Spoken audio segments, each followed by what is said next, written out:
Welcome back to my channel বর্ষাস lifestyle. চলো আজকে বানাবো একটু সোয়াবিন চিলি।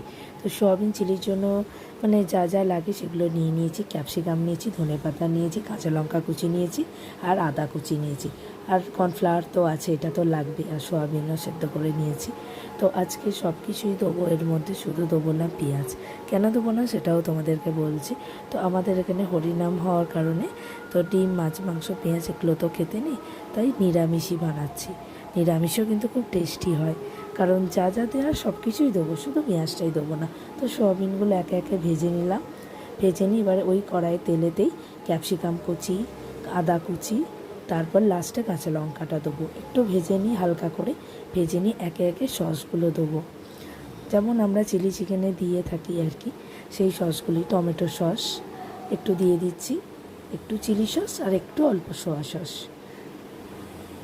চিলি সসটাও দিয়ে দিলাম, আর একটু অল্প করে সোয়া সস আর একটু দিয়েছি। ব্যাস, দিয়ে সোয়াবিনটা দিয়ে দিলাম, ভেজে রাখা সোয়াবিন। একটু কাঁচা লঙ্কা আর তো ধনেপাতা রয়েছে, সেটাও দেবো লাস্টে।